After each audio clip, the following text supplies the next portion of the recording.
Sa panimula ng ating episode 8 ay naka-accomplish agad ang ating bida sa kanyang bucket list na siya namang sinuportahan ng kaibigan at kasama na ngayon si Shizuka.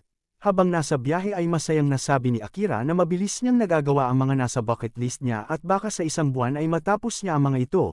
Pabirong sinagot naman ni Shizuka na baka makain na rin siya ng mga zombie pagkatapos noon. Huminto sila nang makita nila ang isang stranded na sasakyan. Excited naman si Akira na isuot ang kanyang hero suit habang makikita na napapaligiran na ng mga zombies ang na-stranded na sasakyan.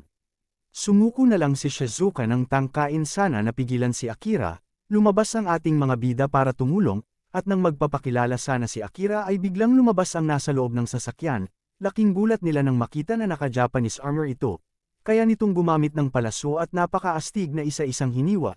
At tinapos ang mga umaatake na zombies, hindi sila makapaniwala sa nasaksihan. Nagpakilala ito sa kanila, siya ay si Beatrix Ammerhauser. Nagulat silang lahat maging si Shizuka ay naguluhan sa nangyari. Siya pala ay mula sa bansang Germany at nagpunta siya sa Japan dahil sobrang naa-attract siya sa ganda ng lugar at kultura ng bansa. Gumugol din daw siya ng panahon sa pag-aaral sa bansang Japan. Sinilip ni Akira ang laman ng sasakyan na puno ng isda habang pinuri naman ni Shizuka na okay din ang armor na gamit laban sa zombies. Nakiusap si Beatrix na tulungan siya na may deliver ang mga ito sa Takasaki City. Tinanong ni Akira kung ano ang rason niya bakit gusto niyang may deliver ang mga isda sa lugar na iyon.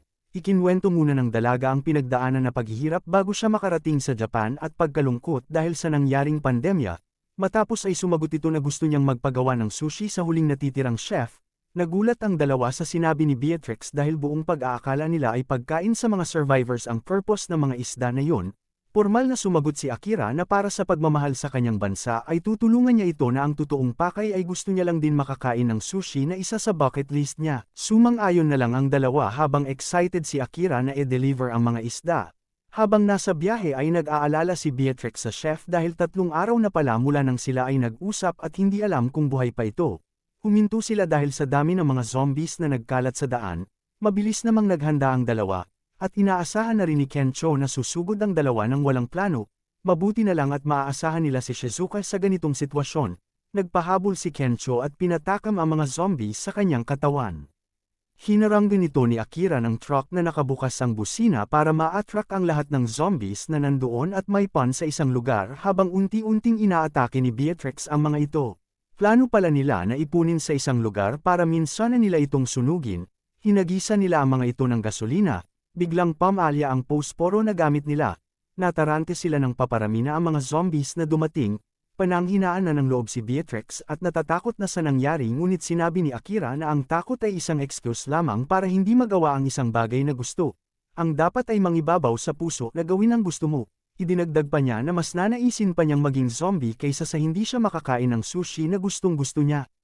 At nilusob niya pa isa-isa ang mga ito habang nag-flashback sa isipan ni Beatrix ang Japan at ang sushi na gusto niya na napanood sa TV. Nagkaroon ito ng lakas ng loob at sinaklalahan si Akira ng saktong mako-corner na ito.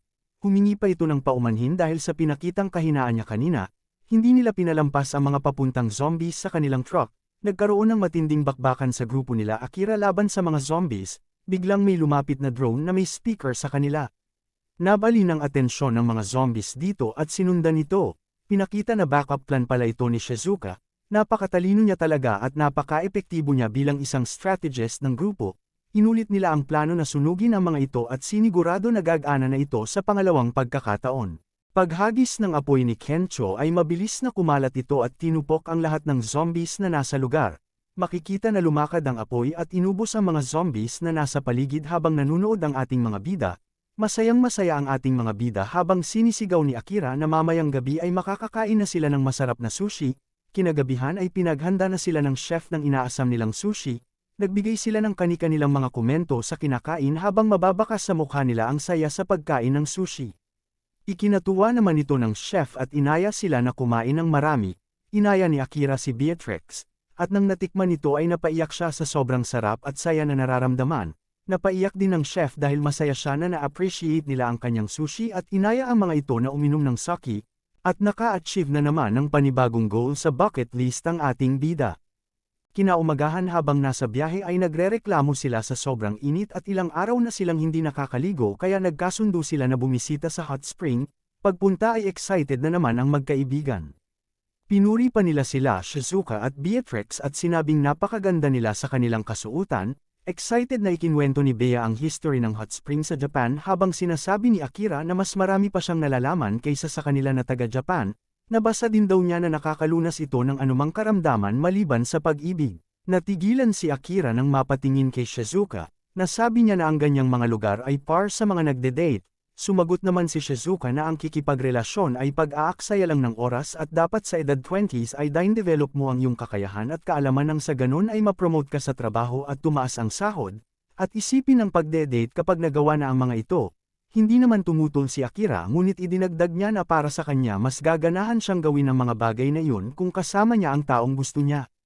Matapos ay maliligo na sila, lamusong agad sila sa tubig. Nang excited nang pumunta sa kabila si Shizuka ay dumating si Bea at sinabing walang hot water sa pambabae. Natigilan ang dalawa sa narinig at naisip na magsasama-sama sila sa isang lugar para maligo. Sinabi nila na sa ganitong kadesperadong sitwasyon ay walang problema kung sama-sama silang maligo na tinanggihan ni Shizuka at ikinanlumo naman ng dalawa. Tumutol naman si Bea at kay Shizuka na noong unang panahon at sama-sama ang mga babae at lalaki sa isang hot spring at naghanda na ito. Labis naman at tuwa at pasasalamat ng dalawa sa pagmamahal ni Bea sa kanilang kultura, biglang lumabas ang mga zombie sa tubig sa nagsipagtakbuhan sila palabas. Umakyat sila sa taas para makatakas, halos mabaliw sila sa pagkadismaya sa hindi nila pagligo. Kinagabihan nagising si Akira sa pagkauhaw, sa paglalakad ay may nakita siyang hot spring sa kalagitnaan ng bundok.